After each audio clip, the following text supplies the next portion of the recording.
من الحی، مردے سے زندے کو پیدا کرتا ہے، زندے سے مردے کو پیدا کرتا ہے.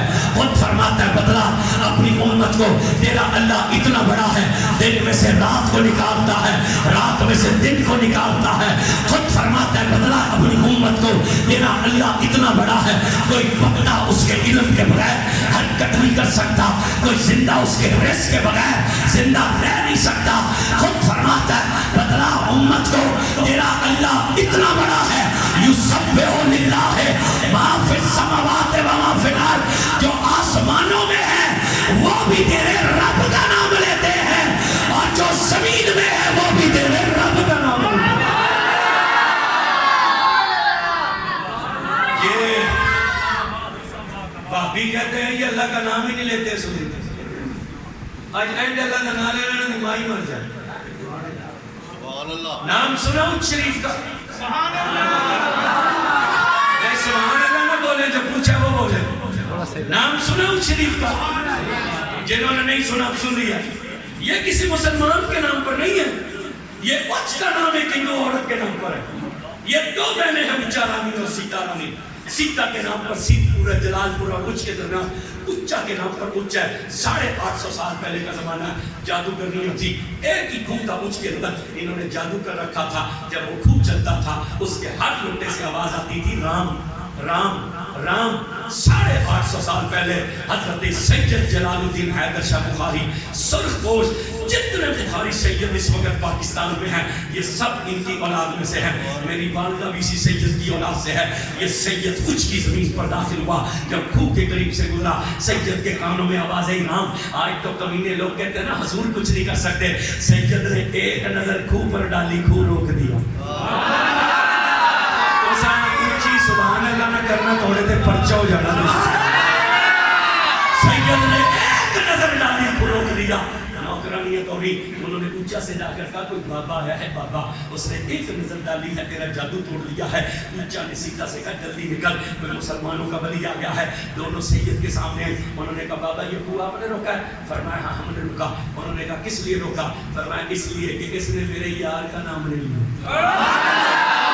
اس نے میرے یار کا نام لے لیا. انہوں نے کہا بابا کھوہ ہمارا ہے، نام بولے گا جو ہم چاہیں گے. سید مسکرایا. سید نے کہا نہیں نہیں، کھوہ بھی اسی کا ہے، نام بھی اسی کا ہی لے گا.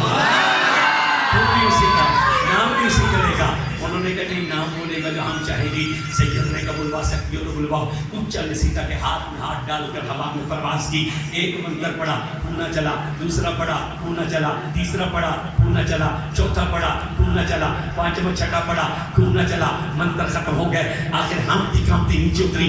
سید نے کہا بلوا لیا ہے. کہنے لگی نہیں. سید نے کہا اچھا اب بولے گا. انہوں نے کہا بابا کیسے بولے گا؟ سید کے ہاتھ میں تسبیح تھی. سید نے تسبیح کے منگے پر ضرب لگا کے کہا اللہ. ادھر سید کی زبان سے اللہ نکلا، ادھر کھوہ چلا.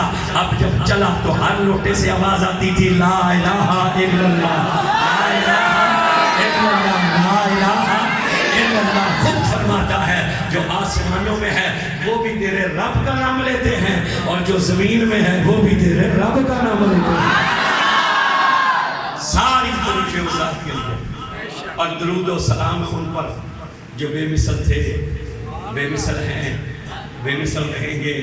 نہ ان سا کوئی تھا، نہ ان سا کوئی ہے، نہ ان سا کوئی ہوگا. جنہیں دیکھا تو ڈولنے کے سید نے کہا کوئی مثل نہ ڈولن دی، کوئی مثل نہ ڈولن دی. چپ کر میرے علی اتنے جا نہیں ہو. یہ ہم بریلوی کہلاتے ہیں نا، تو ہمارے امام کا نام ہے امام احمد رضا خان. یہ بابا قوم کا پٹھان ہے. یہ بابا قوم کا پٹھان بولے نہیں آپ قوم کا پٹھان ہے. جب کمینے لوگوں کو اعلیٰ حضرت کی کسی تحریر میں، اعلیٰ حضرت کے کسی فتوے میں، اعلیٰ حضرت کے کسی کلام میں، اعلیٰ حضرت کے کسی فرمان میں کمی نہ ملی نا، تو کمینے لوگوں نے کہا احمد رضا کالے رنگ کے تھے، احمد رضا کالے رنگ کے تھے. میں نے کہا کھوتی دیا پترا ہوئے پٹھان دے ہوئے کالے رنگ دا ایڈی تبدیلی تے عمران خان دے دور وچ نہیں آئی. ہوئے پٹھان تے ہوئے کالے رنگ دا ایڈی تبدیلی تے عمران خان دے دور وچ نہیں آئی. توجہ کیجئے گا. یہ بابا قوم کا پٹھان ہے. جب حضور کو دیکھا نا تو بابے نے کیا کہا, زمین و زمان تمہارے لیے, چنین و چنا. جن کا عقیدہ انہیں زور سے سبحان اللہ بول نہیں چلا. زمین و زمان تمہارے لیے, چنین و چنا تمہارے لیے, مکین و مکان تمہارے لیے, بنے دو جہاں تمہارے لیے. پھر بابے نے ایک قدم آگے کر کے کہا, دہن میں زبان تمہارے لیے. جن کی حضور کے لیے انہیں دونوں ہاتھ اٹھا کر بولنا چاہیے. دہن میں زبان تمہارے لیے, بدن میں ہے جان تمہارے لیے. ہم آئے یہاں تمہارے لیے, تھے بھی وہاں تمہارے لیے. یہ بابا قوم کا پٹھان تھا. اس نے کہا جان بھی تمہارے لیے, جان بھی توڑے تو جنہیں بیگم صاحب نے آتے ہیں نا, تو میری جان ہے, چپ رہے. جس کا عقیدہ حضور میری جان ہے, حضور سے سبحان اللہ. بابے نے کیا کہا کہ بدن میں ہے جان تمہارے. یہ ذرا بچوں کو کنٹرول کریں. نہ ایسے نہ کریں, ایسے نہ کریں, ایسے نہ کریں, ایسے نہ کریں. ان کو نہ اٹھا کے درمیان میں بٹھائیں. اٹھو ادھر آ جاؤ سامنے. اٹھو اٹھو. بچے اچھے ہوتے ہیں اور اچھے بچے وہ ہوتے ہیں جو کہنا مانتے ہیں. اٹھو ادھر درمیان میں آ جاؤ. چلو چلو اٹھ کے ادھر درمیان میں آؤ. انہیں مسجد سے نکالنا بھی نہیں چاہیے. یہ مسجد سے نکل گیا, یہ ان کے ہتھے نہ چڑھ جائیں. ہاں ہاں صحیح بات کر رہا ہوں. انہیں اپنے ساتھ بٹھاؤ, آگے نہ بٹھاؤ. انہیں اپنے ساتھ محفل میں بٹھا کر, تاکہ یہ بچپن سے جب حضور کی باتیں سنیں گے نا تو پھر حضور کے عاشق بنیں گے. ان سے محبت کیا کرو, انہیں جھڑکا نہ کرو. انہیں مسجد سے دور نہیں کرنا چاہیے, ان سے محبت کرنی چاہیے. آپ کو چاہیے نمازی کو کہ جب آیا کریں تو کوئی روپیہ 2 روپے والی ٹافی جیب میں ڈالا کرے. جب کوئی بچہ نماز پڑھنے ہے اسے ٹافی پکڑا دی. بابا صاحب کی نماز پکی ہوئی تھی ماں کے شکر دینے پہ. ہو سکتا ہے کوئی نمازی بن جائے تمہاری مہربانی سے. پھر جب تک نماز پڑھے گا اجر تو تمہیں بھی ملتا رہے گا. اب توجہ کیجئے گا. بابے نے کیا کہا, دہن میں زبان اور بدن میں ہے جان. تو یہ بابا قوم کا پٹھان. اس نے حضور کو دیکھا تو کہا زبان بھی تمہارے لیے اور جان بھی تمہارے لیے. مگر وہ جو بولنے والا بابا تھا نا وہ سید تھا. جب اس نے حضور کو دیکھا اس نے کہا نہیں نہیں نہیں نہیں, جان حضور کے لیے نہیں ہے, اس صورت رو میں جان آتا. جن کی جان حضور ہے انہیں زور سے سبحان اللہ بولنا. اس صورت رو میں, اس صورت رو میں بولیے, اس صورت رو میں اور اونچا بولیے, صورت رو میں اور آواز اونچی ہو, اس صورت رو میں. سید نے کہا جان حضور کے لیے نہیں, اس صورت میں جانا تھا. پھر سوچا ایک میرے علی شاہ کی جان تو نہیں ہے نا, یہ آسمان کھڑا ہے تو حضور کے صدقے, زمین آباد ہے تو حضور کے صدقے, ہوا چلتی ہے تو حضور کے صدقے, پتوں کی ہریالی ہے تو حضور کے صدقے, سورج کی چمک ہے حضور کے صدقے, چاند کی چاندنی حضور کے صدقے, تاروں کی دمک حضور کے صدقے, یہ بارش کا برسنا حضور کے صدقے, فرشتوں کا مسکرانا حضور کے صدقے, حوروں کا پاک پن حضور کے صدقے, یہ جنت بھی حضور کا صدقہ, یہ سات آسمان بھی حضور کا صدقہ, یہ ہماری آنکھوں میں جو نور ہے یہ بھی حضور کا صدقہ ہے, یہ جو کلیجے میں سرور ہے یہ بھی حضور کا صدقہ ہے.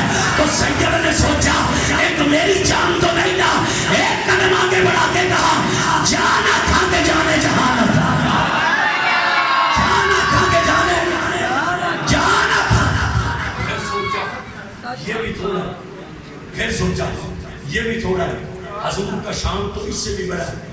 پھر سوچا یہ بھی تھوڑا ہے, حضور کا شان تو اس سے بھی بڑا ہے. ایک قدم اٹھا کے کہا سچا تھا تیرا بھی شان تھا, سچا تھا تیرا بھی شان تھا. جس شان جو شانہ سب بڑھیا ان پر سلام, ان پر سلام جو بے مثل اور بے مثال ہے. یہی وجہ ہے, یہی وجہ ہے. ہر لکھنے والے نے لکھا اور ہر کہنے والے نے کہا کوئی مثل نہ ڈولن, کوئی مثل نہ. آپ چپ کر گئے, آپ سے تو نہیں کہا کہ چپ کرو. کوئی مثل نہ ڈولن دی, یہ تو منکر سے کہا تھا, کوئی مثل نہ ڈولن دی, چپ کر میرے لیے. گنجائش نہیں بولے, گنجائش نہیں. تبوک کے میدان میں پانی ختم ہو گیا, صحابہ کی جماعت آئی ہے, حضور پانی نہیں ہے, نماز کا وقت جا رہا ہے. مصطفیٰ نے نہ کہا چلو چل کر نماز استسقا پڑھ لیتے ہیں, اللہ بارش برسا دے گا. حضور نے یہ بھی نہ کہا چلو مل کر توبہ کرتے ہیں اللہ بارش برسا دے گا، یہ بھی نہ کہا استغفار پڑھتے ہیں، یہ بھی نہ کہا آیت کریمہ پڑھتے ہیں. میرے رسول نے کہا مشقیں لے آؤ. پورے لاکھ صحابہ تھے، مشقیں لائی گئی. کہا انہیں نچوڑو. پورے لاکھ صحابہ کی مشقیں نچوڑی گئی. ایک پیالے جتنا پانی نکلا. اب دیکھیے قرآن نے ایک پیغمبر کا ذکر کیا. اس کی قوم کے 12 قبیلے تھے. جب وہ صحرائے سینا میں آئے نا تو وہ پیاسے تھے. انہوں نے اپنے نبی سے کہا ہمیں پانی چاہیے. پیغمبر نے کہا یا اللہ میری قوم پیاسی ہے. اللہ نے کہا اے موسیٰ فضرب بعصاک الحجر، اپنا ڈنڈا پتھر پر ماریے ابھی چشمے نکلیں گے. موسیٰ نے ڈنڈا پتھر پر مارا، 12 چشمے نکلے. بھائی پتھروں سے پانی نکلتا رہا ہے اور نکلتا رہے گا. پتھروں سے پانی نکلتا رہا ہے اور نکلتا رہے گا. آپ مریض چلے جائیں نا تو رستے میں کئی جگہ گاڑیاں کھڑی ہوتی ہیں. آپ پوچھیں کیوں کھڑی ہے؟ وہ کہیں یہاں قدرتی چشمہ پھوٹ پڑا ہے پہاڑ میں.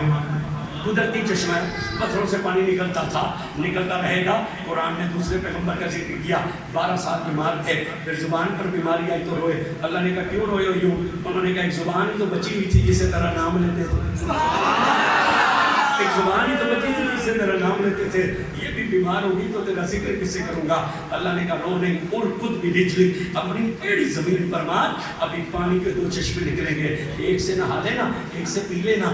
بھائی زمین سے پانی نکلتا رہا ہے اور نکلتا رہے گا.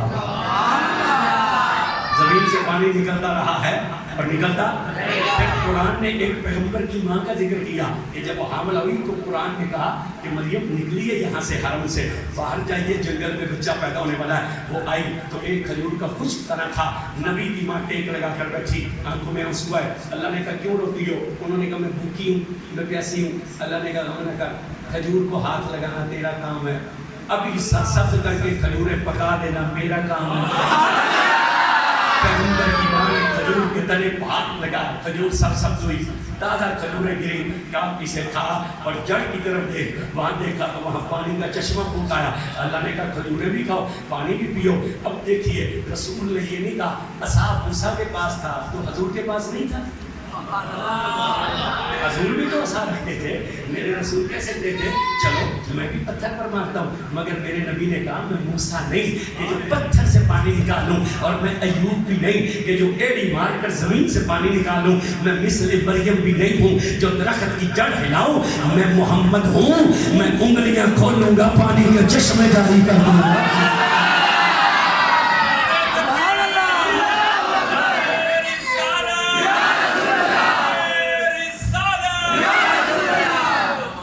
میں محمد ہوں، میں انگلیاں کھولوں گا پانی کے چشمے جاری کر دوں گا.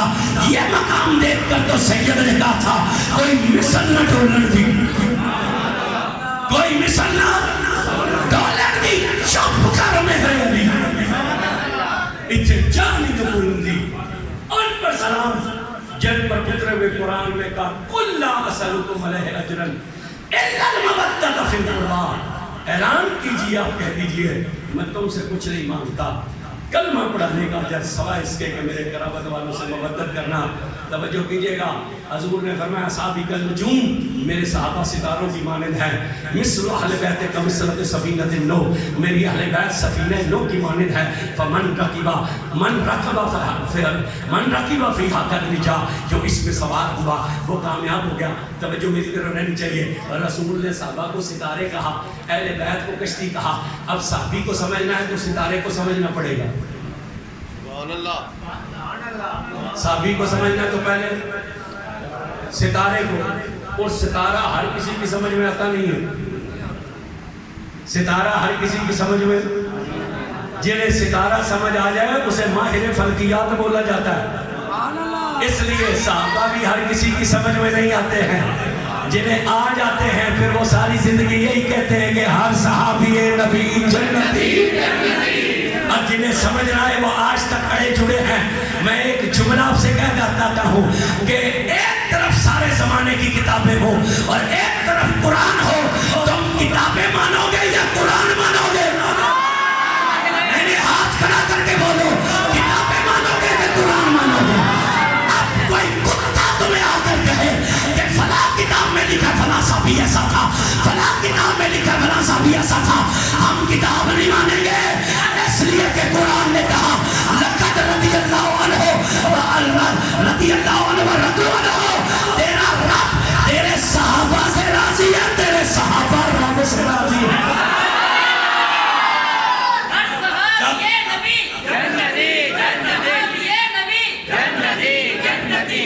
جب قرآن کہہ رہا ہے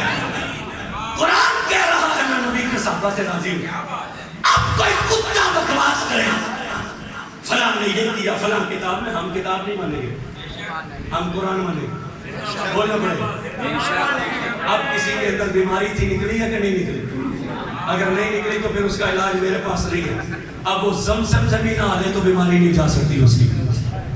اس لیے سنیو، پکے سنی بنو، دبڑ کے سنی نہ بنو، عقیدہ اپنا پکا رکھو.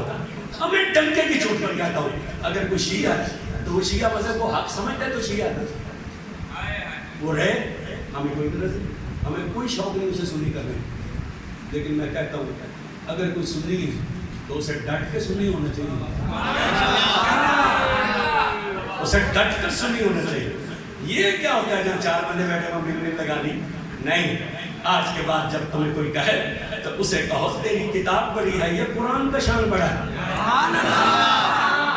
جب قرآن نے کہا میں نبی کے صحابہ سے راضی اور یہ مجھ سے راضی، تو پھر کوئی کتا بکواس کرے ہم اس کی بات نہیں مانیں گے. اب سنتے جائیے گا. یہ تو پیچھے 1.5 گھنٹہ تقریر کر کے آئے ہیں، تو وہاں میں نے کہا تھا کہ میں گرم ہوا. آپ لوگ تھکے ہوئے ہیں، ہم تھکے ہوئے نہیں ہیں. تقریر کے لیے تو ہمیں 3 گھنٹے چاہیے، 1 گھنٹے میں تو میں گرم ہوتا. تو میں نے ان سے آپ سے کہا کہ آئندہ ہماری تقریر رکھی ہو تو علیحدہ سے رکھنا تاکہ 3-4 گھنٹے تو بیان کریں. اب اتنی لمبی تو گفتگو نہیں ہوگی، اتنا ہی سنائیں گے جتنا آپ سننا چاہتے ہیں. لیکن آپ کو ذرا بولنا پڑے گا. اور یہ جو بچے دیوار کے ساتھ بیٹھے ہیں، کہوں گا دیوار کا سہارا چھوڑ کر حضور کا سہارا لے لو تو اچھے رہ جاؤ گے. اور ادھر والوں سے بھی کہوں گا دیوار کا سہارا چھوڑ دو اور قریب ہو جاؤ، قریب ہو جاؤ، قریب ہو جاؤ. دور نہ بیٹھا کرو، قریب ہو جاؤ. اب سنیے، ستارے کو سمجھنا ہو، صحابی کو سمجھنا تو کس کو سمجھنا پڑے گا؟ بولے نہیں، کس کو سمجھنا پڑے گا؟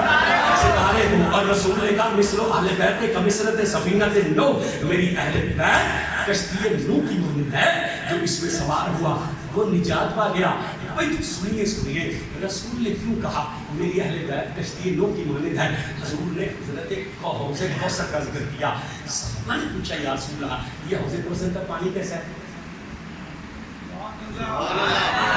یہ جو آپ روزانہ ہمیں بتاتے ہیں کہ وہ ایک حوض ہے اور اتنا بڑا ہے کہ اس کے پیالے آسمان کے ستاروں جتنے ہیں.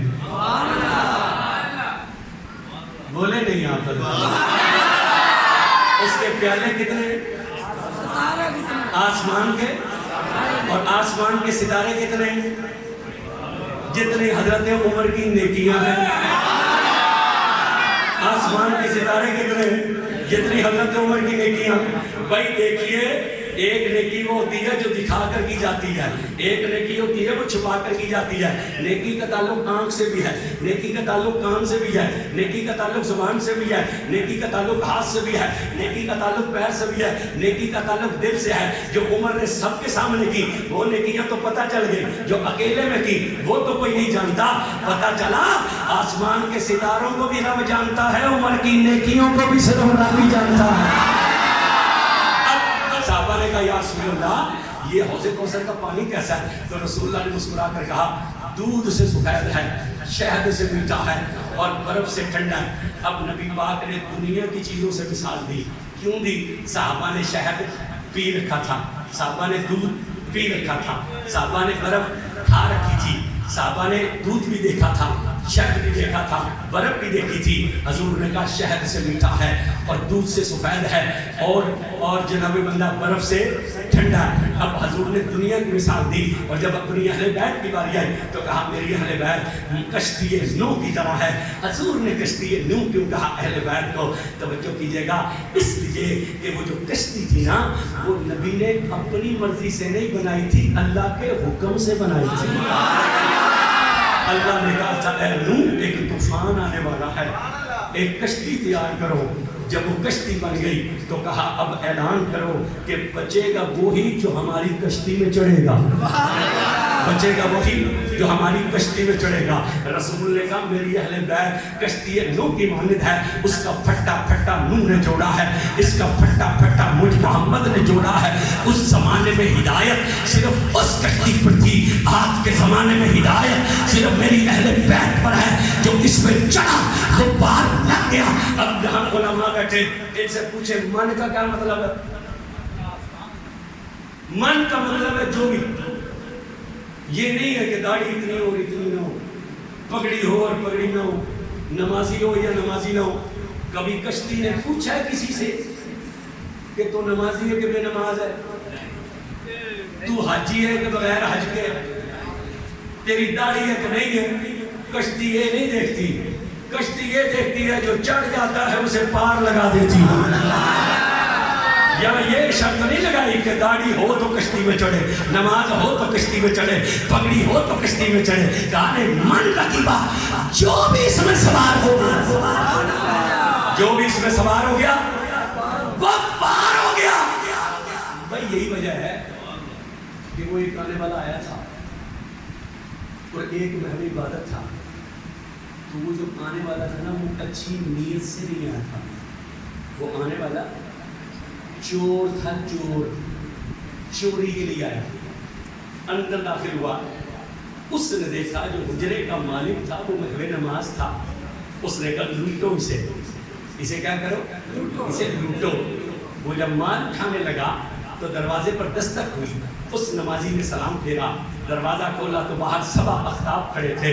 انہوں نے کہا شیخ عبد القادر فلاں علاقے کا کتب فوت ہو گیا ہے, ہمیں کتب چاہیے. فرمایا صبح لے جانا. انہوں نے کہا نہیں ابھی چاہیے. فرمایا اچھا ایسے کرو, اگر ابھی چاہیے تو وہ جو صفوں میں چھپا ہوا ہے اسے لے جاؤ, وہی تمہارے علاقے کا کتب ہے, وہی تمہارے علاقے کا. اب وہ بڑے آگے اور بڑھ کر انہوں نے جب صفحے کھولی نا تو اندر کون تھا؟ چور. اندر کون تھا؟ چور. انہوں نے صفحے کھولی, وہ اندر تھا. انہوں نے کہا welcome, you are the friend of God. Welcome, you are the friend of, خوش آمدید, تم اللہ کے چور ہو, اللہ کے دوست ہو. اس نے کہا نو نو آئی ایم تھیف. انہوں نے کہا نہیں میں چور ہوں. انہوں نے کہا چلے چور ادھر سے جو اس دروازے تو بعد سے, چور ادھر سے جو اس دروازے تو بعد سے, اس دروازے کے اندر آگے تو چور نہیں رہا. اس نے کہا اس دروازے کی ایسی کیا خصوصیت ہے؟ اس نے کہا تمہیں نہیں پتا یہ سید کا دروازہ ہے, یہ اہل بیت کا دروازہ ہے, یہ عبد القادر حسنی حسینی ہے. من رکبہ فیہا, جو اس میں سوار ہو جاتا ہے وہ پار لگ جاتا ہے. پھر بولیے چور سے کتب بنا کہ نہ بنا؟ اور میں یہاں پوچھنا چاہتا ہوں کون سا وقت تھا جس میں غوث پاک نے اسے توبہ کرائی تھی؟ کون سی گلی تھی جو غوث پاک نے اسے کہا تھا چوری سے توبہ کر؟ کون سا وقت تھا جب غوث پاک نے اسے وظیفہ کرایا تھا؟ وہ تو چھپا ہوا تھا. تو چور سے کتب کیسے بنا؟ ایک نگاہ ڈالی تھی سید نے, اور یہ جو 14 پشتہ بعد امام حسن اور حسین کے آئے, وہ ایک نظر ڈالے تو چور سے کتب بن جاتا ہے. تو پھر جب حسین نظر ڈالیں گے تو کیا مقام نصیب ہوگا؟ فرمایا من رکیبہ فیہا قبل جا, جو اس میں سوار ہو گیا وہ کامیاب ہو گیا.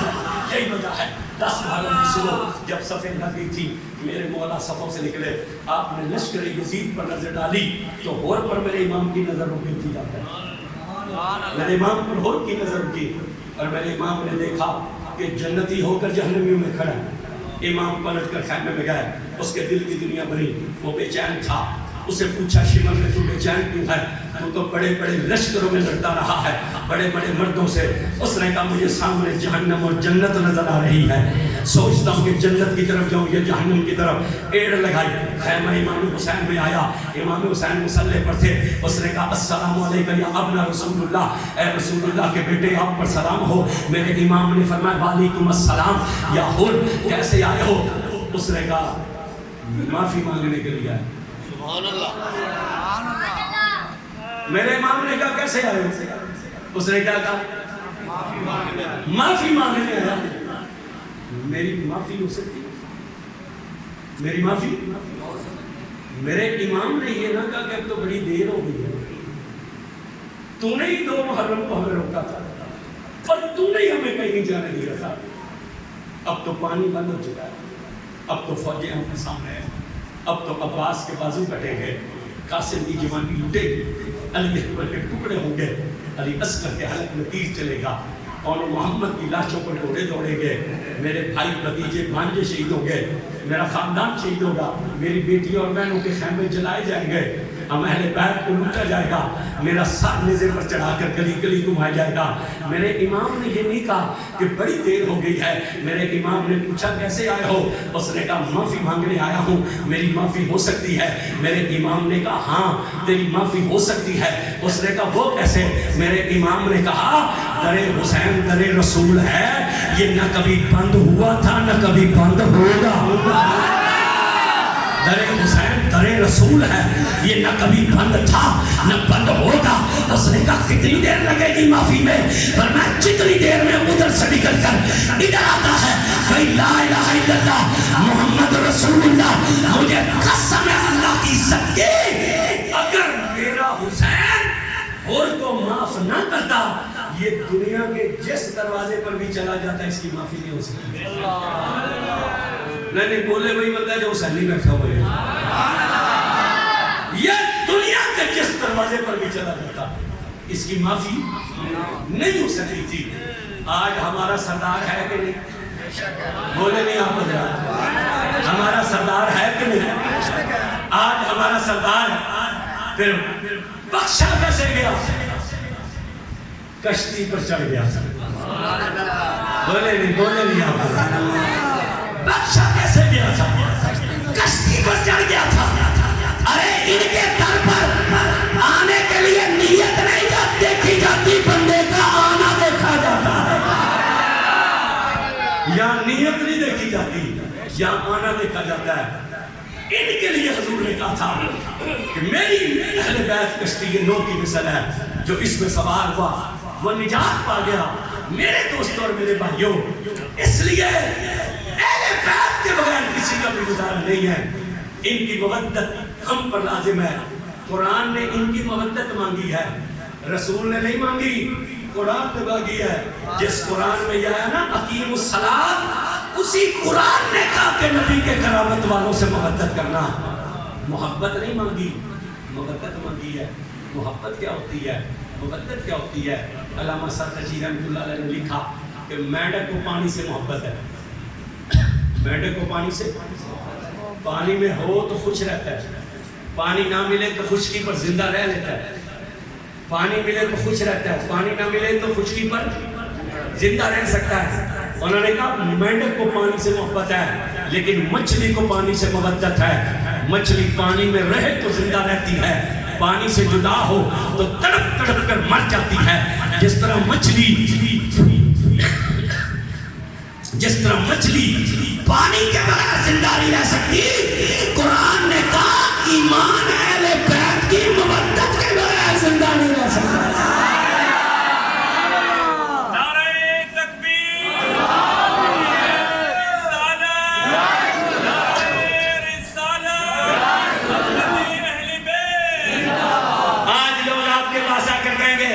صحابہ نے بڑے ظلم کیے تھے اہل بیت پر, بی بی کا دروازہ جلا دیا. ساری زندگی فاطمہ سیدھے ہاتھ سے تسبیح نہیں پڑھ سکتی تھی, اس کی پسلیاں توڑ دی, دروازے کو آگ لگا دی, بچہ ضائع ہو گیا. یہ 400 سال بعد جو کی روایتیں گڑی گئی ہے, کسی صحابی نے ظلم نہیں کیا. صحابہ اہل بیت پر ظلم نہیں کرتے تھے, صحابہ اہل بیت سے مودت کرتے تھے. 1400 سال بعد تمہیں حسین پاک کی اتنی تکلیف ہے, تو جن کے سامنے حضور نے کہا تھا میرا حسین شہید ہوگا, انہیں کوئی تکلیف نہیں تھی. 1400 سال بعد تمہیں اتنی محبت ہے کہ تم رات کے اس پہر یہاں ذکر حسین میں بیٹھے ہو. تو وہ جنہوں نے نبی کے کندھوں پر حسین کو چلتے ہوئے دیکھا تھا, انہیں محبت کوئی نہیں, بول نہیں رہا, انہیں محبت کوئی. سوار کے دن حضور کا وصال ہوا ہے, بدھ کو نبی پاک کی تقسیم ہوئی ہے. جہاں کمینے لوگ کہتے ہیں کہ یہ 3 دن کے لیے خلافت کے جھگڑے کرتے رہے اور انہوں نے رسول کو دفن نہ کیا, ان لعنتیوں سے کہنا چاہتا ہوں خلافت کا مسئلہ تو 3 منٹوں میں حل ہو گیا تھا. سبحان اللہ. یہ 3 دن جو رسول اللہ کی تدفین نہیں ہوئی اس کی وجہ تھی. اس وقت وہ زمین پر صحابہ تھے 1,40,000 اور وہ پورے عرب اور یمن میں پھیلے ہوئے تھے. ان کو جب اطلاع ملی تو انہیں پہنچنے میں وقت لگا. اس کفن لے کر نبی پاک کو آپ کے حجرے انور میں لٹا دیا گیا. 10 صحابہ کی ٹولی جاتی تھی. ایک دروازے سے داخل ہوتی تھی, نبی پر درود پڑھ کے دوسرے دروازے سے نکل جاتی تھی. حضور کا جنازہ اس طرح نہیں ہوا جس طرح تمہاری جنازہ میں جنازے ہوتے ہیں کہ میت کو آگے رکھ کے ایک امام کھڑا ہوتا ہے اور پھر وہ پڑھتا ہے سبحانک اللہم و بحمدک و تبارک اسمک و جل ثناؤک ولا الہ غیرک اللہ اکبر اللہم صلی علی محمد و علی آل محمد کما صلیت و سلمت و بارکت و ترحمت و رحمت علی ابراہیم و علی آل ابراہیم اللہ اکبر اللہم اغفر لحینا و میتنا و شاہدنا و غائبنا و صغیرنا و کبیرنا و ذکرنا و انسانا اللہم من احییت منا فحی الاسلام و من توفیت منا فتوفنا لما. یا اللہ ہمارے زندوں کو بخش, مردوں کو بخش, حاضر کو بخش, غیر حاضر کو بخش, مردوں کو بخش, عورتوں کو بخش, بڑوں کو بخش, چھوٹوں کو بخش. نبی پاک کا جنازہ اس طرح نہیں پڑھا گیا تھا. کیوں؟ حضور امت سے بخشش کروانے نہیں آئے تھے, امت کی بخشش کروانے کے لیے آئے تھے. پہلے مرد 10 اندر داخل ہوئے, ایک دروازے سے جاتے تھے, حضور پر درود پڑھ کر نکل جاتے تھے, پھر عورتیں گئیں, پھر بچے گئے. اس لیے 3 دن لگ گئے تھے کہ حجرہ تو 4 گز لمبا تھا اور 2 گز چوڑا تھا, 10 بندوں سے زیادہ جا نہیں سکتا تھا. سوموار کو وصال ہوا, بدھ کو تدفین ہوئی, ایک جمعرات کا دن گزرا ہے, اگلا دن جمعہ ہے. اسلام کے پہلے خلیفہ حضرت سیدنا ابو بکر صدیق خطبہ دینے کے لیے منبر پر بیٹھے ہیں. سامنے مولا علی تھے, ان کی گود میں امام حسن تھے, عمر مبارک 6 سال تھی. صدیق اکبر نے منبر پر بیٹھ کر پہلا جملہ کہا الحمدللہ. ابھی رب العالمین نہیں کہا تھا, صرف الحمدللہ زبان سے نکلا. امام حسن علیہ السلام نے دیکھا مسجد میرے نانے کی, منبر میرے نانے کا, مگر میرا نانا نہیں ہے. اٹھ کر کھڑے ہو گئے. شہزادے کی عمر چھوٹی تھی, کھڑے ہو کر کہا اے ابو بکر اترو میرے نانے کے منبر سے, اترو میرے نانے کے منبر سے. پوری مسجد میں احرام اٹھ گیا کہ اسلام کا پہلا خلیفہ ہے, پہلا جمعہ ہے, پہلا خطبہ دینے لگا. شہزادے نے نیچے اتار دیا. صدیق اکبر ممبر چھوڑ کر نیچے اترا. مولا علی کے چہرے پر پریشانی ظاہر ہوئی. آپ اٹھ کر کھڑے ہوئے, آپ نے کہا یا ابا بکر مجھے قسم و سرب کی جس کے قبضے میں مجھ علی ابن ابی طالب کی جان ہے, یہ پٹی میں نے اسے نہیں پڑھائی. یہ نہ سوچنا کہ میں سے گھر سے سبق لے کر آیا کہ جب ابو بکر خطبہ دے تو تم ابو بکر کو نیچے اتارنا. صدیق اکبر نے مسکرا کر کہا یا علی مجھے بھی اس رب کی قسم جس کے قبضے میں میری جان ہے, میرے دل میں ایک رتی کے لیے بھی اسے خیال نہیں ہے. تو پھر حضرت مولا کائنات نے فرمایا آپ نیچے کیوں اترے ہیں؟ انہوں نے کہا یا علی ابھی بتاتا ہوں. یہ کہہ کر صدیق بیٹھے, امام حسن کے دونوں ہاتھ چومے, دونوں رخسار چومے, پیشانی چومی, پھر حسن کو گود میں اٹھایا اور اٹھا کر کہا علی میں اس لیے نیچے اترا ہوں, میں شہزادے کو بتانا چاہتا تھا شہزادے منبر تیرے نانے کا ہے تو یہ غلام بھی تیرے نانے کا ہے. منبر تیرے نانے کا ہے, یہ غلام تو بھی تیرے نانے کا ہے. بولیے جو اتنی عقیدت کرتے ہو وہ دشمنیاں کر سکتے ہیں؟ بولی رہے. جو اتنی محبت کرتے ہو وہ ظلم کر سکتے ہیں؟ صحابہ اہل بیت پر ظلم کرنے والے نہیں, اہل بیت کی غلامی کرنے والے. حضرت امام حسن کی شان کیا ہے؟ آج لوگ حضرت امیر معاویہ کا نام لے کر بکواس پکنا شروع کر دیتے. میں اس سے جامع مسجد تاج کوثر میں پوچھتا ہوں ہم علی پاک کے زیادہ سگے ہیں یا امام حسن حسین زیادہ سگے ہیں؟ بولے نہیں آپ یوں چھپ بیٹھے ہیں جیسے یہ بجلی کے بلوں میں ٹیکس ہم مولویوں نے لگایا. نہیں ہم نے نہیں لگایا. پہلے تو میں نے نئے پاکستان کا مزہ لیا نا, پرانے پاکستان کا مزہ لیا. مزہ آ رہا ہے نا. ابھی تو انہوں نے کہا اپنے سال نکالنا ہے. آپ بولو, اس لیے بھی ذکر حسین کی محفل میں بولو کہ یا اللہ انہیں ہدایت دے دے یا پھر ہماری جان ان سے چھڑوا دے. ہم علی پاک کے سگے ہیں یا حسن حسین علی پاک کے سگے ہیں؟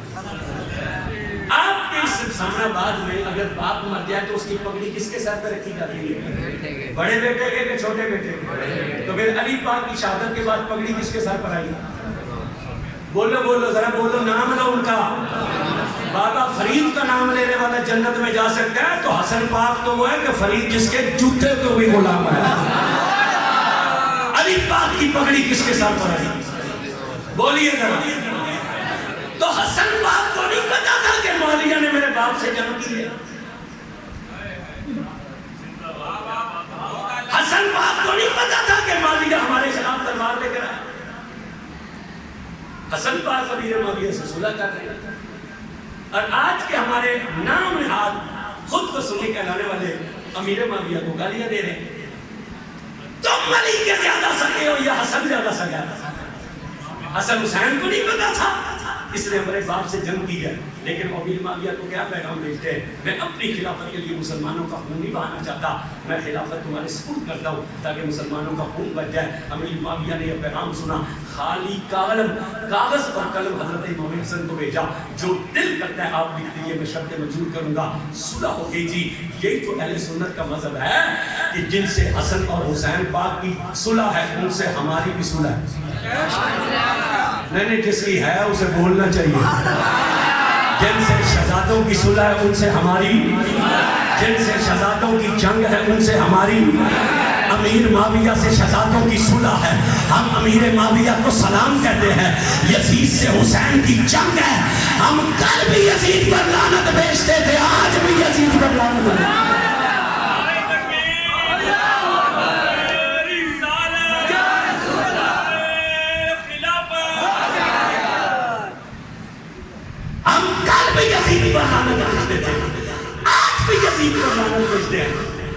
اس لیے یاد رکھنا، جو کسی صحابی کو بھونکے وہ سننے نہیں ہو سکتا.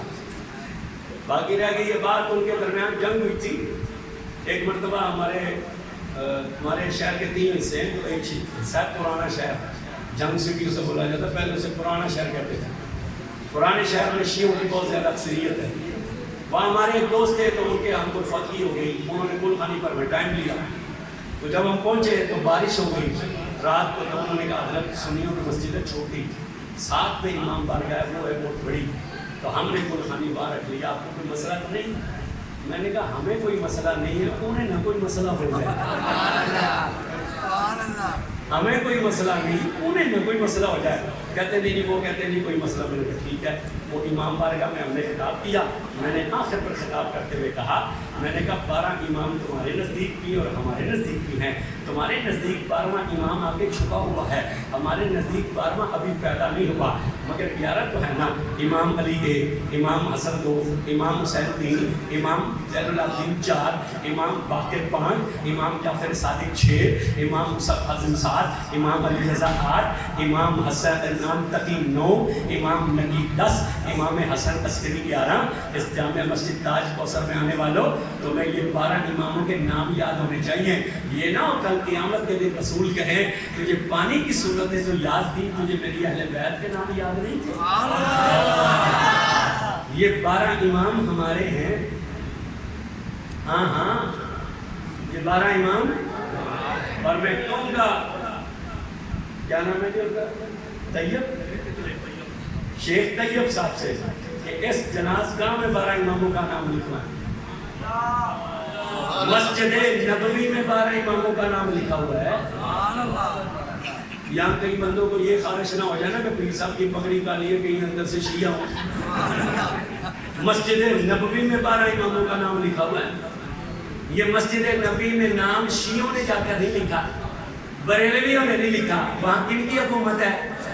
وہابیوں کی. کن کی حکومت ہے؟ یہ 12 اماموں کے نام وہابیوں نے لکھے ہیں.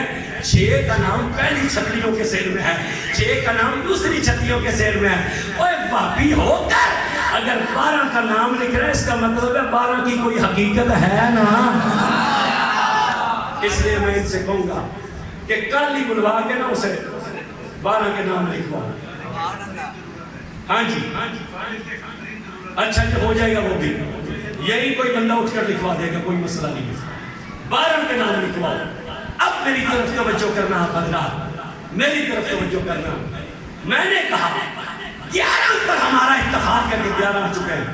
میں اس امام بارگاہ میں کھڑے پیروں پر چیلنج دیتا ہوں جنگ علی سے امیر معاویہ نے لڑی تھی، حضرت عائشہ نے لڑی تھی، علی پاک کے امام حسن دو، امام حسین تین، امام زین العابدین چار، امام باقر پانچ، امام جعفر صادق چھ، امام حضرت علی رضا موسیٰ کاظم سات، امام علی رضا آٹھ، امام تقی نو، امام نقی 10، امام عسکری 11 اماموں میں سے مجھے کوئی بندہ امیر معاویہ کے خلاف یا حضرت عائشہ کے خلاف کسی امام کا کوئی قول دکھا دے، میں کھڑے پیروں پر شیعہ ہو جاؤں گا۔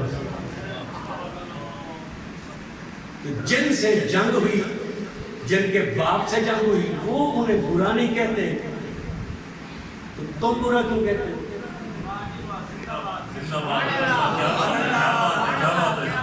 تمہارا بیچ میں کون سا حصہ ہے؟ جن سے وہ لڑے وہ انہیں برا نہیں کہتے۔ یہی امیر معاویہ رضی اللہ عنہ جب صلح ہو گئی تھی نا امام حسن علیہ السلام سے، تو یہ ملنے کے لیے آئے تھے امام حسن، اور جب ملنے کے لیے آئے نا، یہ پکڑانا نہیں کچھ، ملنے کے لیے آئے نا تو 6 لاکھ درہم کی تھیلی، کتنے؟ آپ کے تو منہ سے نکل ہی نہیں رہے، تو آپ نے کسی کو دینا کیا ہے؟ 6 لاکھ درہم کی تھیلی امام حسن نے، امیر معاویہ نے امام حسن کو یوں پیش کی جیسے مرید اپنے پیر کو نذرانہ پیش کرتا ہے۔ مگر جب 6 لاکھ کی تھیلی دے رہے تھے نا، امیر معاویہ کے دل پہ خیال آیا کون دیتا ہوگا 6 لاکھ؟ یہ 6 لاکھ میں اس لیے دے رہا ہوں، آج بھی بہت بڑی رقم ہے 6 لاکھ، کون دیتا ہوگا 6 لاکھ؟ یہ 6 لاکھ میں اس لیے دے رہا ہوں کہ میری ماں ہندہ تھی اور وہ بڑی سخی عورت تھی، بھئی ہر کسی کو اپنی ماں اچھی لگتی ہے، اس عورت کا کردار اپنی جگہ، مگر وہ مکہ کی رئیس ترین عورت تھی۔ امیر معاویہ نے دیتے ہوئے سوچا کون دیتا ہوگا 6 لاکھ؟ یہ 6 لاکھ میں اس لیے دے رہا ہوں، میری ماں ہندہ تھی، وہ بڑی سخی عورت تھی، انہوں نے 6 لاکھ کی تھیلی پیش کی، امام حسن نے مسکرا کر قبول کر لی۔ امیر معاویہ سامنے بیٹھ گیا، 2 لمحے گزرے، ایک ابچی غلام اندر داخل ہوا، اس نے آ کر امام کو سلام کیا، پھر آگے بڑھ کے امام کے دونوں ہاتھ چومے، پھر دونوں پیر چومے، پتہ چلا اللہ والوں کے ہاتھ اور پیر چومنا یہ حسن پاک اور حسین پاک کے غلاموں کا طریقہ ہے۔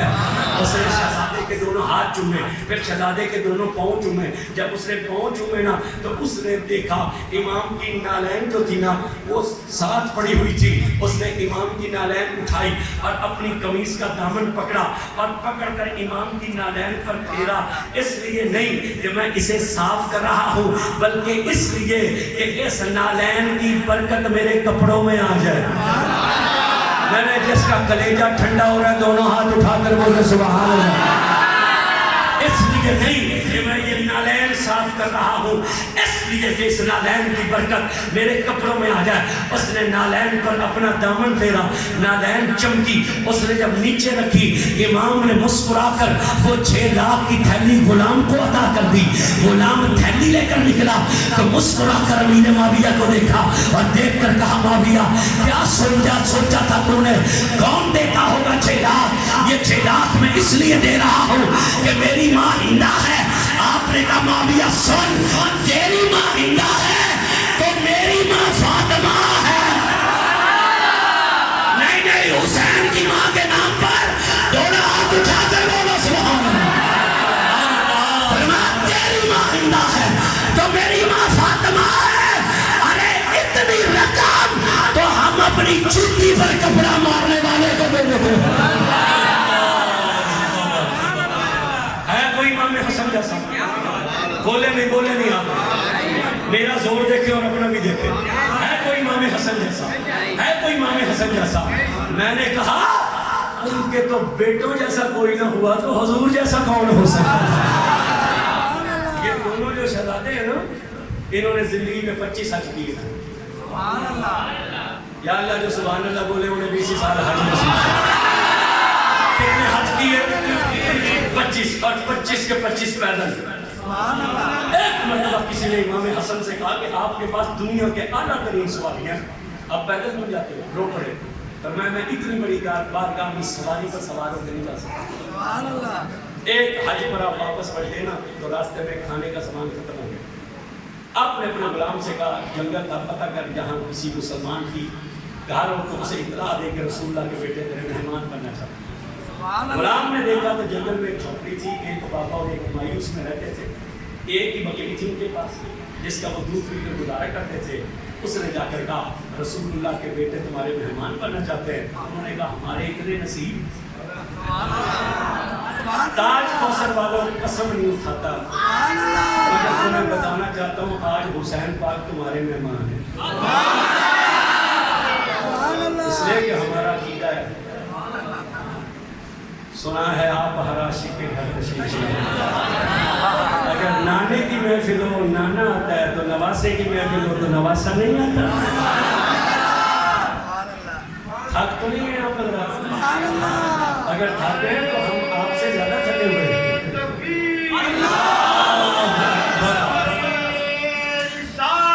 یا رسول اللہ، یا رسول اللہ، رات بھی ہم ملتان آئے ہوئے تھے، 3 گھنٹے ہم نے تقریر کی، 5:30 بجے اپنے گھر پہنچے، ہم ایک سکول میں ایک ماسٹر بھی ہوتے 7 بجے ہم اپنی ڈیوٹی پہ چلے گئے، پھر وہاں سے ہم گھنٹہ پہلے چھٹی لے کر نکلے، تھوڑا سا آرام کیا، 3 جگہ جمعے کی تقریر کرتے ہیں، 2 مسجد سٹرائک ٹاؤن میں اور ایک سب سے شہر کی بڑی مرکزی مسجد جہاں جمعے پر 4 سے 5 ہزار بندہ ہوتا ہے، شہر کی سب سے بڑی مسجد میں جمعہ پڑھا کے کھانا کھا کے پھر ایسے لیٹا ہوں 10 وقت آدھا ایک گھنٹہ، بس پھر چل پڑا ہوں وہاں سے اور یہاں آ کے سو گیا اور کپڑے بدلے، پھر ادھر 1.5 گھنٹہ تقریر کر کے یہاں آیا ہوں، ہمیں آپ تھکا ہوا نہیں پائیں گے،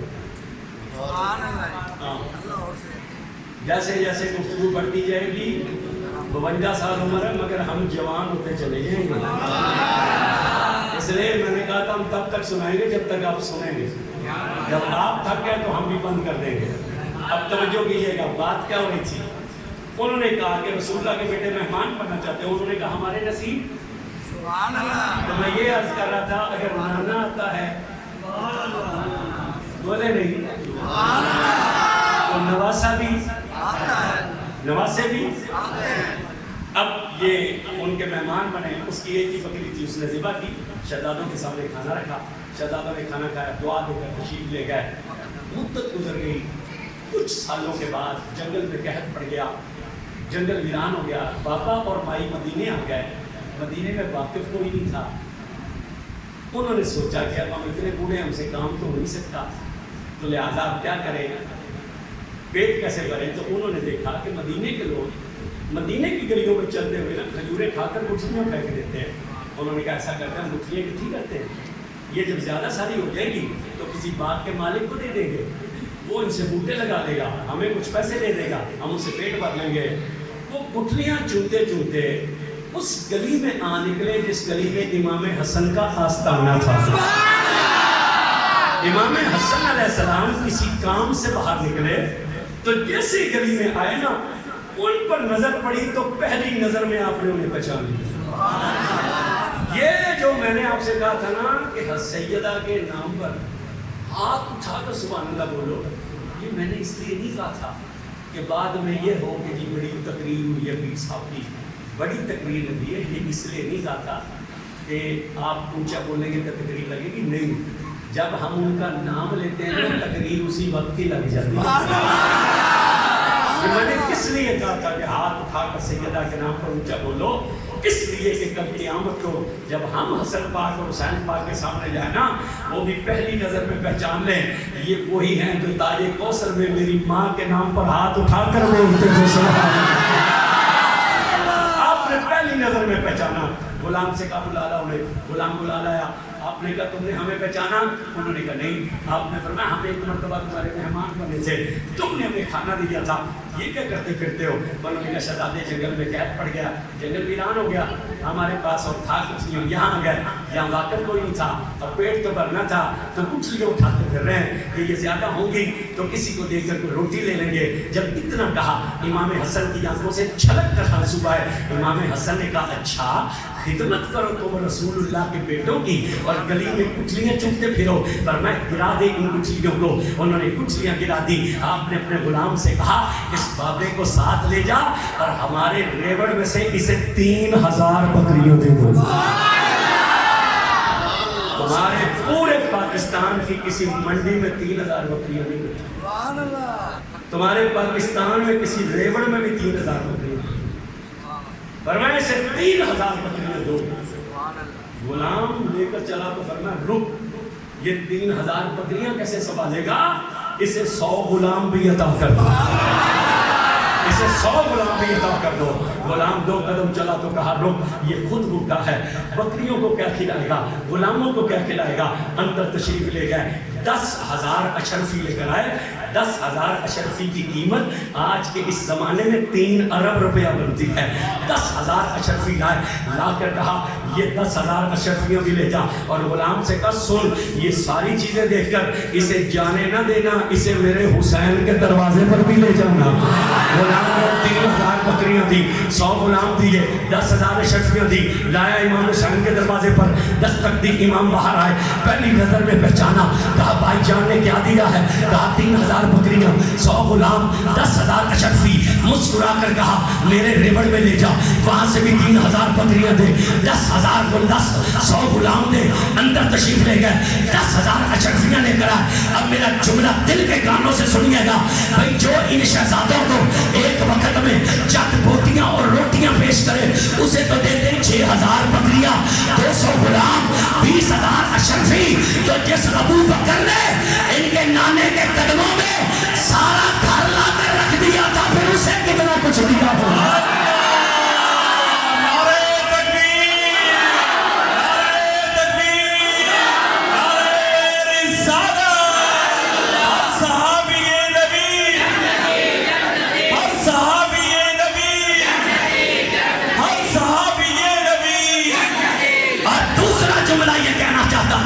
جو ایک وقت میں شہزادوں کو چند بوٹیاں روٹیاں پیش کرے اسے تو اتنا کچھ دیتے ہیں، تو جو ساری زندگی ان کے نام کی نیاز بانٹتا رہتا، جو ساری زندگی ان کے نام کی سبیل لگاتا رہتا، جو ساری زندگی اس کے نام کی محفلیں سجاتا رہتا، پھر اس پر کتنا کرم ہوگا؟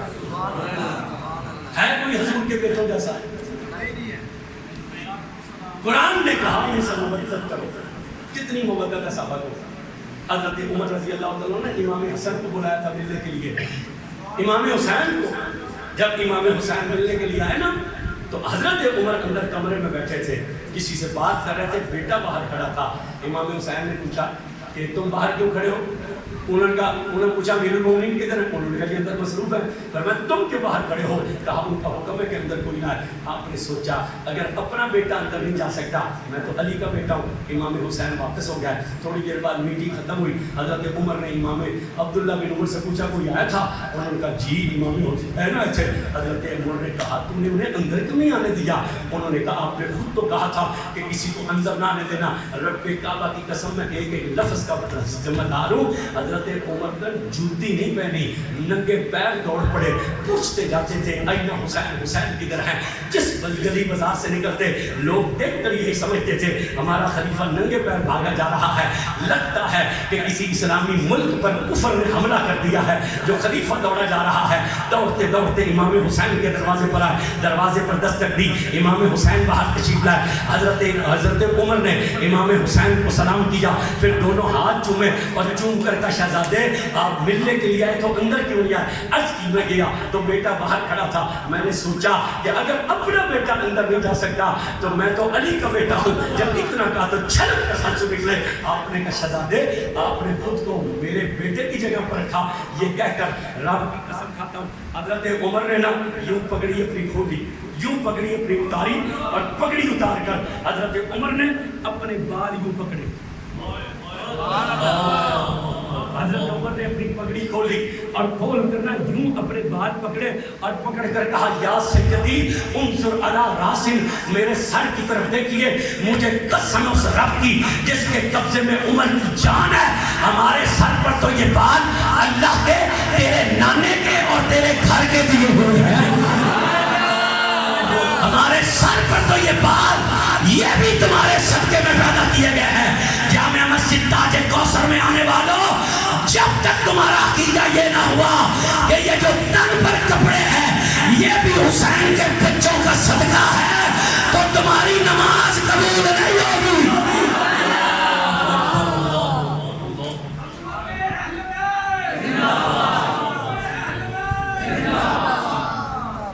اب میں پوچھنا چاہتا ہوں جو یہ بال پکڑ کر کہے اس رب کی قسم جس کے قبضے میں ہماری جان ہے، ہمارے سر پر تو بال بھی تمہارے صدقے میں پیدا ہوئے ہیں، وہ دروازہ جلا سکتا ہے؟ سنیے بولتے نہیں، یہی تو ہمارا ہونا ہے۔ وہ دروازہ جلا سکتا ہے؟ وہ بیوی پر ہاتھ اٹھا سکتا ہے؟ بیٹے کی اتنی عزت کرے اور کہ رب کی قسم ہمارے سر پر تو جو بال ہے وہ بھی تمہارے گھر کے صدقے میں ہے، وہ فاطمہ پر ہاتھ اٹھا سکتا ہے، وہ دروازہ جلا سکتا ہے، وہ حضرت زہرا کو تکلیف پہنچا سکتا ہے۔ اس لیے یہ جو تمہارے پاس آ کر یہ باتیں کرے، سمجھ جانا یہ یہودیوں کا ایجنڈا ہے، یہ عیسائیوں کا ایجنڈا ہے۔ میں ایک حدیث پڑھ کر آپ کو گفتگو کو سمیٹ دیتا ہوں، توجہ کرنا توجہ۔ کتنی محبت ہے صحابہ کو امام حسین علیہ السلام سے، کتنی محبت ہے۔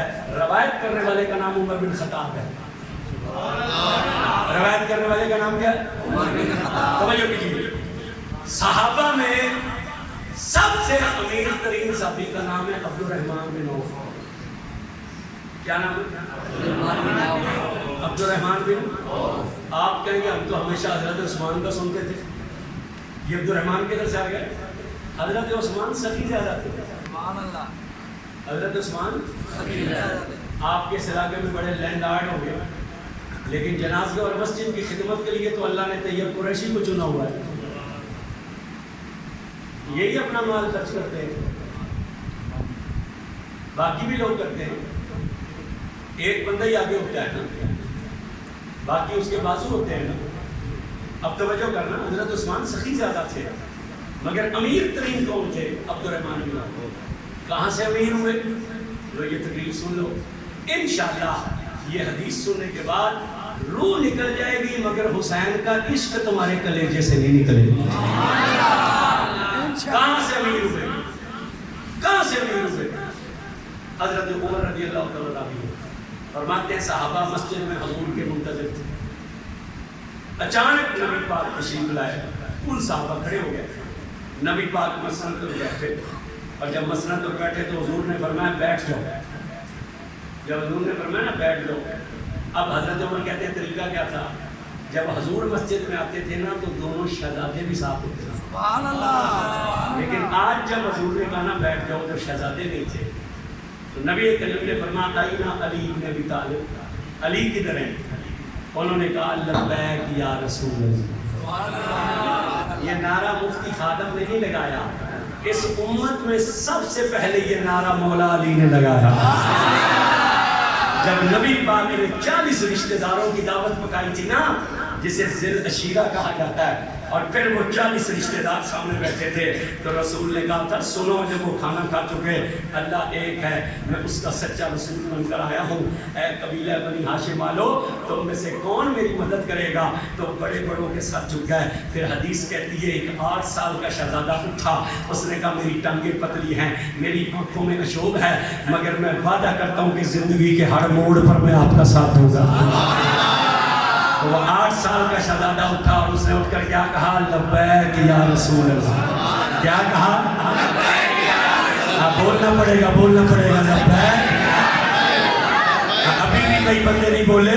جس بندے کا عقیدہ یہ ہے نا، جس بندے کا عقیدہ یہ ہے کہ میں اپنی کمائی پہ پلتا ہوں، وہ ہاتھ بھی نیچے رکھے، وہ منہ بھی بند رکھے، اور جس کا عقیدہ یہ ہے میں اپنی کمائی پر نہیں، میں حسین کے نانے کے ٹکڑوں پہ پلتا ہوں، وہ دونوں ہاتھ اٹھا کر اور سینے کا زور لگا کر بولے گا یا سارت الرسول لبیک لبیک لبیک یا رسول اللہ، لبیک لبیک لبیک یا رسول اللہ، لبیک لبیک لبیک یا رسول اللہ۔ تاجدار ختم نبوت، تاجدار ختم نبوت، زندہ باد زندہ باد۔ اب توجہ کیجیے، کہتے ہیں حضور نے فرمائی نا علی، علی کدھر ہے؟ وہ اٹھ کر کھڑے ہوئے اور کیا کہا؟ لبیک حضور میں حاضر ہوں۔ حضور نے فرمایا علی میرے شہزادوں کو لے، میرے مولا علی تشریف لے گئے، جب واپس آئے تو اکیلے تھے۔ حضور نے فرمایا علی میرے شہزادوں کو نہیں لائے۔ انہوں نے عرض کیا رسول اللہ انہوں نے بھی کھانا نہیں کھایا، انہوں نے بھی کھانا نہیں کھایا۔ حضور نے فرمایا علی جاؤ اور میری فاطمہ سے کہو میرے بیٹوں کو جلدی کھانا کھلاؤ۔ جاؤ میری فاطمہ سے کہو میرے بیٹوں کو جلدی اتنا کہا تو مولا علی کی آنکھوں سے آنسو نکلے. آپ نے کہا یا رسول اللہ کھانا کھلا تو دیں اگر کھانا ہو تو کھانا کھلا دیں اگر کھانا. اچھا اب اس کا مطلب یہ نہیں ہے کہ یہ غریب، اس کا مطلب یہ بھی نہیں ہے کہ ان کے پاس تھا کچھ نہیں، اس کا مطلب یہ نہیں ہے کہ یہ بے بس تھے، یہ ان کی درویشی ہے. ورنہ جو آج بھی ہمارے گھروں میں پکتا ہے وہ حسین کے بچوں کا صدقہ پکتا ہے.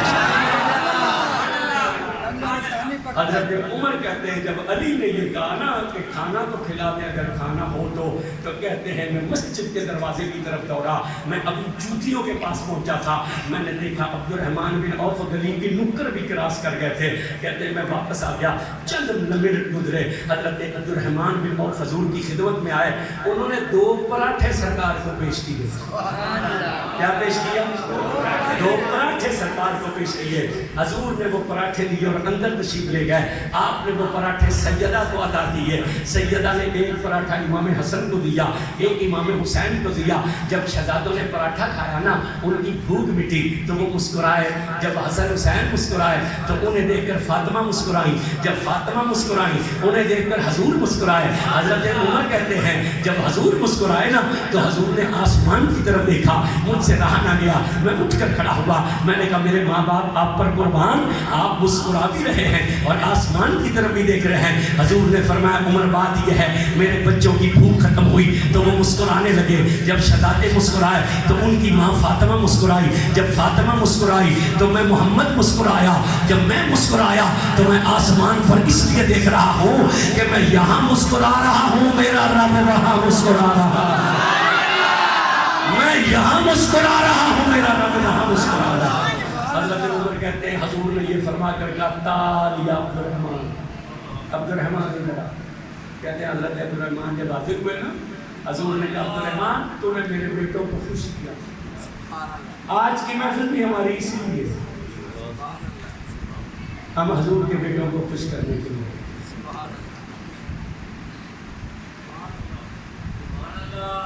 نعرہ تکبیر،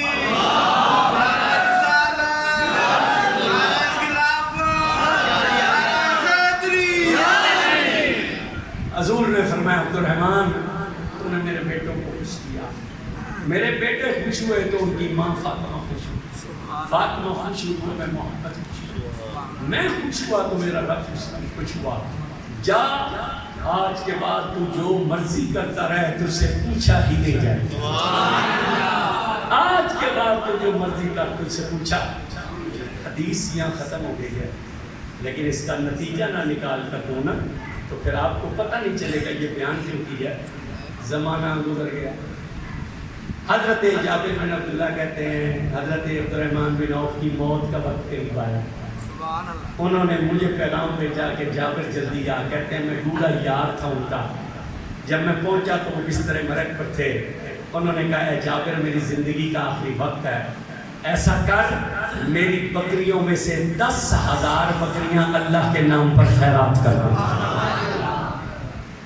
میری بکریوں میں سے 10,000 بکریاں اللہ کے نام پر خیرات کر دے. کہتے میں گیا 10,000 بکریاں مان کر آیا. مجھے کہنے لگے اب جابر ایسے کر میرے اونٹوں میں سے 3,000 اونٹ بھی اللہ کے نام پر خیرات کر دو. کہتے میں گیا 3,000 اونٹ بانٹ کر آیا. مجھے کہنے لگے ایسے کر میرے گھوڑوں میں سے 2,000 گھوڑے بھی صدقہ کر دے اللہ کے نام پر. کہتے میں گیا 2,000 گھوڑے صدقہ کر کے آیا. مجھے کہنے لگے میری 4 بیویاں ہیں 10,000 اشرفیاں انہیں دے، 10,000 اشرفیاں اللہ کے نام پر بانٹ دے. کہتے میں نے ان کی بیویوں کو 4 کو 10,000 اشرفی دی. 10,000 اشرفی مدینے کے مسجدوں میں بانٹی. جب میں واپس آیا نا تو مجھے کہنے لگے اندر کمرے میں میرا سونا ہے، وہ میرا سونا تو لے آؤ. حضرت جابر کہتے ہیں اس رب کی قسم جس کے قبضے میں میری جان ہے میں نے کلہاڑے سے سونا کاٹا. سونارا کس چیز سے کاٹتا ہے؟ کتیرے سے. اور جب کاٹنے لگتا ہے تو کپڑا بچھا لیتا ہے تاکہ کوئی ریزہ کوئی ذرہ اس کا دائیں بائیں. اور جابر کہتے ہیں میں نے کس چیز سے سونا کاٹا؟ بولیے بولیے. کہتے ہیں کلہاڑوں سے سونا کاٹا, میرے ہاتھ میں چھالے پڑ گئے, میں نے کڑھالا نہیں رکھا, میں واپس آیا, میں نے کہا عبد الرحمن اتنی بکریاں, اتنے اونٹ, اتنے گھوڑے, اتنی شکریاں, اتنا سونا کہ میں کلاڑے سے کاٹ رہا ہوں, یہ اتنا مال کہاں سے اکٹھا کیا ہے؟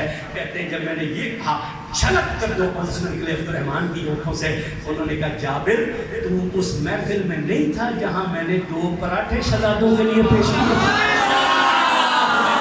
تو اس محفل میں نہیں تھا جہاں میں نے 2 پراٹھے پیش کیے تھے؟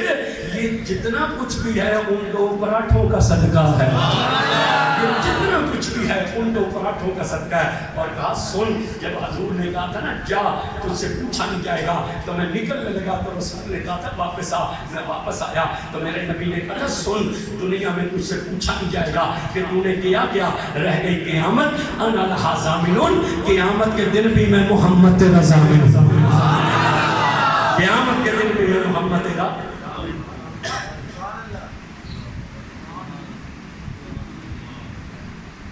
قیامت کے دن میں محمد. آخری بس جملہ سن لیجیے,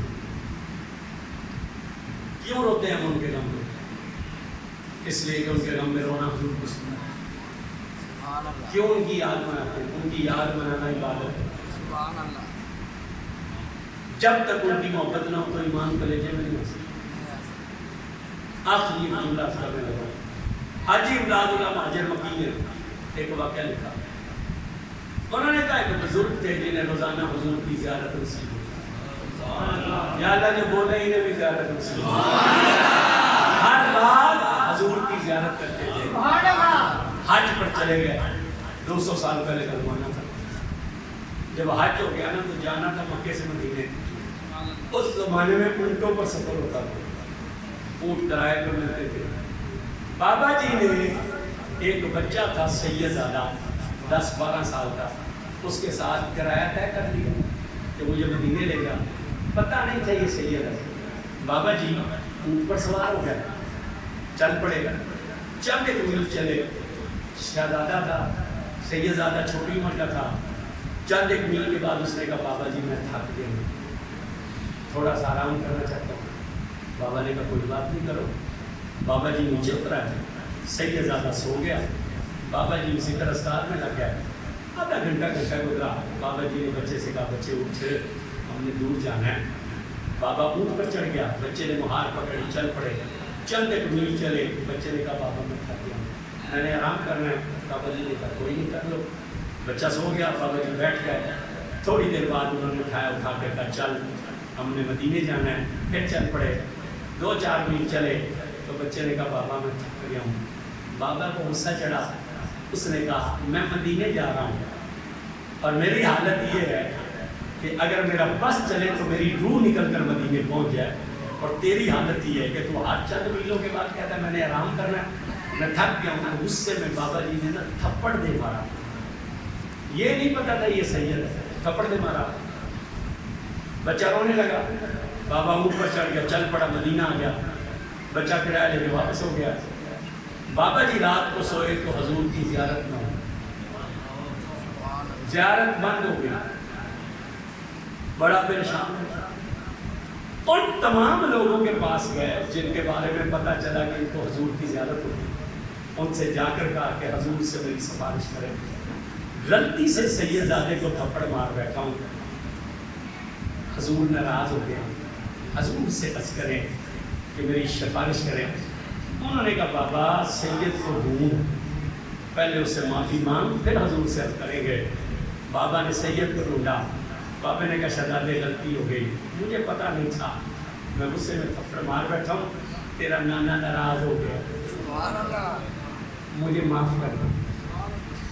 شہزادے نے کہا بابا تم میرے باپ کی جگہ ہو, غصہ آ ہی جاتا ہے, چلو تم نے تھپڑ مار دیا, میرے دل میں تو کوئی بات نہیں تھا. بابا نے کہا نہیں شہزادے زیارت بند ہو گئی, جب تک تو راضی نہیں ہوگا تیرا نانا بھی راضی نہیں.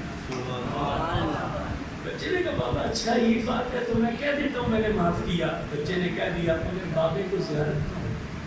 رو رو کے آنسو خشک ہو گئے, نیند اڑ گئی. اب نیند آئے تو پتہ چلے کہ زیارت.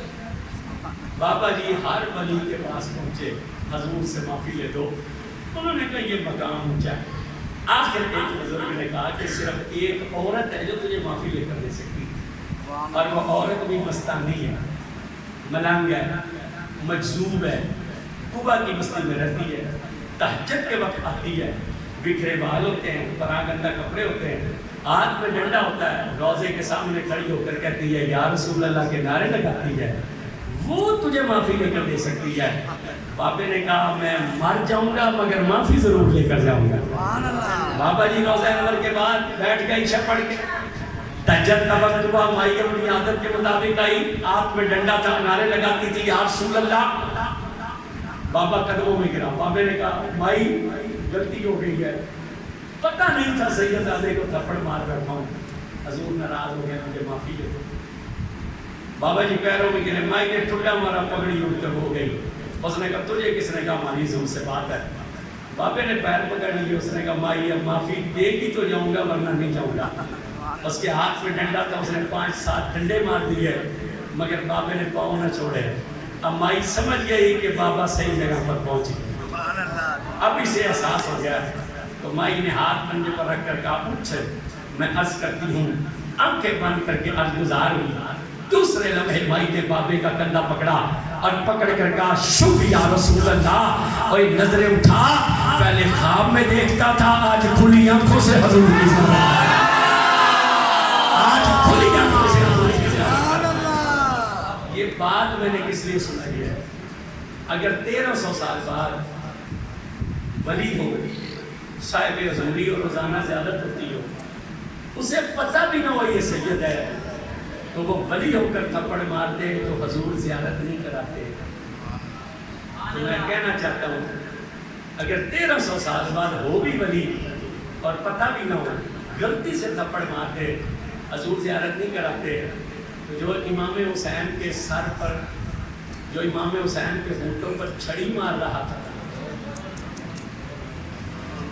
جب سر حسین یزید کے سامنے بیس پر پڑا تھا، اس کے ہاتھ میں چھڑی تھی، وہ ان ہونٹوں پر چھڑی مارتا تھا جن ہونٹوں کو دور تھی.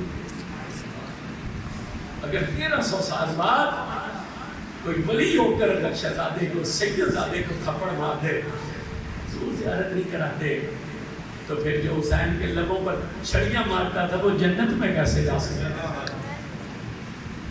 وہ کیسے مومن ہو سکتا ہے؟ میرے دوستو، اس گھرانے سے وابستہ، اس گھرانے سے منسلک، اس گھرانے سے محبت رکھو. اس کے بغیر گزارا نہیں ہے، اس کے بغیر گزارا نہیں ہے. مجھے انہوں نے ایک پرچی دی ہے لیکن میں اس پر معذرت ان سے آج کروں گا، پھر دوبارہ کبھی آئے تو میں عرض کروں گا. اصل میں محرم کے ایام میں ہم مسجدوں اور دوسری چیزوں کے لیے چندہ نہیں کرتے ہیں. یہ جو 8-10 دن ہوتے ہیں یہ ہم سادات کے لیے امداد اکٹھی کرتے ہیں. ہمارے اپنے خاندان میں بہت سارے گھر ہیں کہ جو بہت بے یار و مددگار ہیں. میں آج کل ایک سیدزادی کے لیے، ایک گھر کے لیے عرض کرتا ہوں. 3 بیٹیاں ہیں بس، ماں باپ ان کے فوت ہو چکے ہیں، صرف 3 شہزادیاں ہیں. ان کے لیے میں زکوٰۃ نہیں لے سکتا کہ سیدوں پر زکوٰۃ حرام. آپ کی جنازگاہ کو زکوٰۃ لگ سکتی. ان کے لیے میں صدقہ نہیں مانگ سکتا کہ سیدوں پر صدقہ حرام ہے. میں دروازے پر ان کے لیے نہیں جا سکتا. میں صرف یہ محرم کے ایام میں ان لوگوں سے عرض کرتا ہوں جو ذکر حسین کی محفل میں محبت حسین کی وجہ سے آتے ہیں. امت میں کسی امتی کی بیٹی کی خدمت کرنا حج عمرے سے بڑا ثواب ہے، تو رسول اللہ کی اولاد کی خدمت کرنا کتنا بڑا ثواب ہوگا. اس لیے جس بندے کا عقیدہ یہ ہے کہ جو کچھ میرے پاس ہے وہ حسین پاک کے بچوں کا صدقہ ہے، میں اسے کہوں گا اٹھیے